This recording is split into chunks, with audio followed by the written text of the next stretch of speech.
இன்றைக்கி ரொம்பவே சிம்பிளான ஈஸியான ஒரு பன்னீர் ஃப்ரை பண்ண போகிறேங்க. 10 நிமிஷம் இருந்தால் போதுங்க, சூப்பரான பன்னீர் ரோஸ்ட் ரெடி ஆகிடும். ஃப்ரெஷ் பன்னீர் வாங்கிட்டு இது மாதிரி ஃப்ரை பண்ணும்போது டேஸ்ட் ரொம்பவே நல்லாயிருக்குங்க.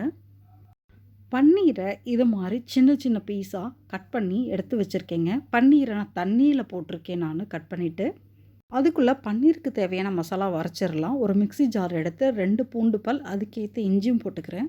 கொஞ்சமாக மஞ்சப்பொடி, கொஞ்சம் சோம்பு, கொஞ்சம் மிளகு, கொஞ்சம் ஜீரகம், கொஞ்சமாக மல்லி விதைகள் போட்டுக்கிறேன், கொஞ்சமாக புதினா, சின்ன ஸ்பூனால் 2 ஸ்பூன் காஷ்மீரி சில்லி பவுடர் போட்டுக்கிறேன், கொஞ்சமாக உப்பு, எல்லாத்தையும் பேஸ்ட்டாக அரைச்சி இது மாதிரி எடுத்துக்கலாம்.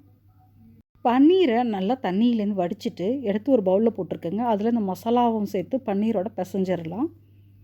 பன்னீரும் மசாலாவும் நல்லா மிக்ஸ் பண்ணி ஒரு 5 நிமிஷம் ஊற வைக்கணுங்க. மஞ்சப்பொடி பத்தலைன்னா கொஞ்சமாக மஞ்சப்பொடி போட்டுக்கிறேன். தேவைன்னா கொஞ்சமாக கறி மசாலா பொடி கூட போட்டுக்கலாங்க, பிடிக்கிறவங்க.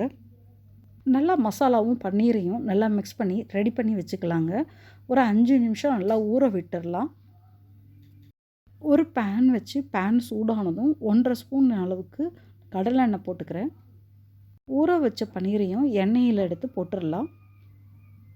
பன்னீர் ஒரு புறம் ரோஸ்ட் ஆனதும் மறுபுறம் மெல்ல மெல்ல திருப்பி விடலாம். பன்னீர் உடையாத அளவுக்கு திருப்பி விடணுங்க, அப்போ தான் சூப்பராக இருக்கும் பன்னீர் ஃப்ரை. பன்னீர் ஒரு புறம் வந்ததும் மறுபுறமும் இது மாதிரி திருப்பி போட்டுடலாம். டயட்டில் இருக்கும்போது ஆயில் ஃப்ரை எதுவும் சாப்பிட முடியாது இல்லைங்களா, அப்போ இது மாதிரி ஆயில் இல்லாமல் பன்னீர் ஃப்ரை பண்ணி சாப்பிட்டுக்கலாங்க. ப்ரெட்டுக்குள்ளேயும் இதே பன்னீர் மசாலா வச்சுட்டு ப்ரெட் பன்னீர் சாண்ட்விச்சாக பண்ணிக்கலாம். சப்பாத்திக்குள்ளேயும் வச்சுட்டு சப்பாத்தி ரோல் பன்னீர் ஆக்கிடலாங்க. நம்ம ரைஸ்க்கும் சைட் டிஷ்ஷாக சாப்பிட்டுக்கலாம். ஈவினிங் ஸ்நாக்ஸாகவும் இந்த பன்னீரை சாப்பிட்டுக்கலாம். பன்னீரில் இது மாதிரி ஏதாவது ஒரு பீஸ் ஃப்ரை ஆகணும்னு நம்ம திருப்பி விட்டு ஃப்ரை பண்ணிக்கலாங்க.